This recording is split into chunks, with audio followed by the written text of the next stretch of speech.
just married, wife sleeping with coworker. It says, just married, wife sleeping with coworker. We were together for 7 years. We got married this past November, but little did I know her heart already belonged to her coworker at this point. Okay, so first let's talk about that. Number one, I personally feel like your heart can't belong to two people. That's me though. You know what I'm saying? So it's kind of odd. I would ask him like, how do you know her heart belonged to her coworker at this point? I think that you can love two people at one time. I think love is different. I think that there's different forms of love, and I think that there's different levels to love. I don't think you can really deeply be in love with somebody at that time if you're dealing with somebody else, but then also, I don't know how you can plan a whole wedding around being actively in love with somebody else. That's crazy. She then proceeded to cheat on me for months right after the wedding. I didn't find out till March. I thought I was marrying the love of my life. I was wrong. It says, once I found out, she immediately asked for a divorce. I begged to make things work out of desperation. She agreed, but that was just a lie to buy time in order to get her stuff together to move in with him. I haven't seen her in months, and I have cut off all contact. We're getting a divorce. I just want to know why she went through with the wedding. Right. Okay. So for me, what we're gonna do is we're gonna of course put ourselves on both sides of the coin. And we also gonna just be honest with our assessment. All right. So for me, as far as on his side of the coin, I mean, it's normal to kind of have those questions, to even try to make things work out of desperation. She agreed, but that was just a lot of buy time. So in her shoes, I think, sometimes it's not easy to just be like, all right, shit's over with. It's not easy for her to just be like, all right, you caught me, let's get the divorce, especially if you pleading with her. Maybe if you would have just, all right, go ahead and walk, maybe that would have made it easier for her and she wouldn't have had to lie to you. But I think from her perspective, it was like that. And then as far as the main question, why, I just want to know why she went through with the wedding. A lot of the times I feel like when people, something like a wedding, you know what I'm saying, there's more factors, honestly, than just you that are playing. So she probably, her mom, her dad, her family, all these people that... I want to know how long they were engaged, because they were together for 7 years, ladies. 7 years. So this man might have asked you to marry him 5 years ago, and it took him 5 years of you being engaged for him to finally decide to really marry you. So was I in love with you 7 years ago? Was I in love with you 5 years ago? And did it eventually wear out?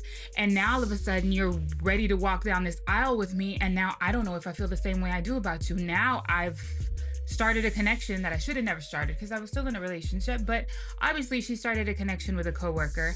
And now how do you call everything off when he's right? Like, your mom knows, your family's flying down, people are so ready to see y'all get married, and now it's harder. So I think that is it. Like, I think that it was guilt that made her do it, and it's sad. He's a complete victim. I feel so bad for him because he was put in this position, but at the same time, that is like a red flag. Like, she's ready to be done and go, and then she's ready to move in with this individual. Like, I can't wait to see what it's like after they move in together and that husband is out of the picture and that divorce is final, because baby, that grass is not greener on the other side. Okay, now we're gonna look at some comments.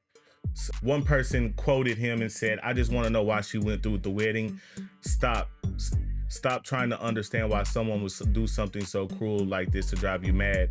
Does her fair partner's spouse know, assuming they were in a relationship? Then he says the other guy knew she was getting married in November and didn't want her to go through with it. He was in a 7-year relationship the year prior and cheated on his fiance back then. She left him soon after.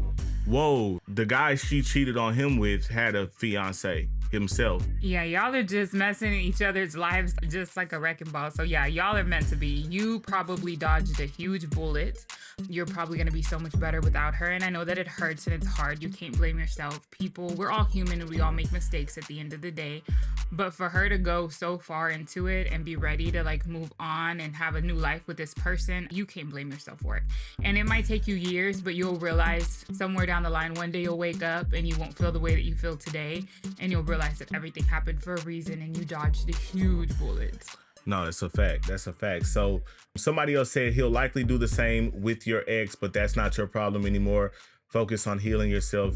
You'll never understand her and are better off without her involved in your life, which is pretty much what you said.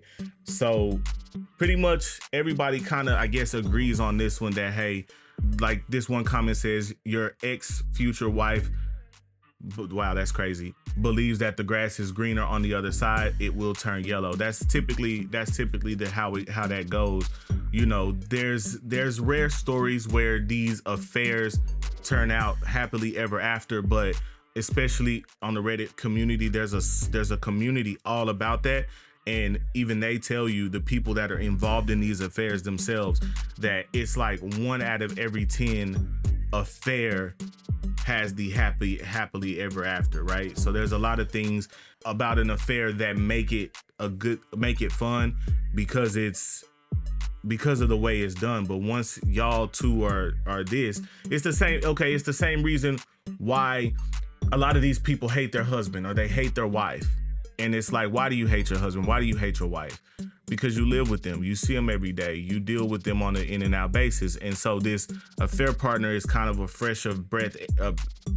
breath of fresh air. You know what I'm saying? And you get to meet their representative, right? So you're dating this person for an extended amount of time, and you don't ever really meet the real them until it's time. It's the 80-20 thing. It's always the 80-20 thing. Like, you're with somebody all the time, you don't realize that it's 20%, which weighs so much while you're going through it, but it's 20% that they're lacking. They're not doing something. It's 20%. And you want that 20% so bad. And you see it in somebody else. And because you've lacked it for so long, it holds so much weight. So you're like, okay, I'm getting the 20. I'm getting the 20. As soon as you get what you've been missing, you feel complete for a few moments. And then all of a sudden it's like, damn, where's my 80? Like, you do this and this, but damn, you don't do this, you don't do this, you don't do this. Like, you're not as funny. Your jokes aren't funny. You don't understand what I'm saying. I'm having to explain myself. Like, it's different. It's completely different. And you realize I had the 80 and I was so big about missing that 20. Now that I have the 20, I'm missing 80 and I'm a lot worse off than I was to begin with.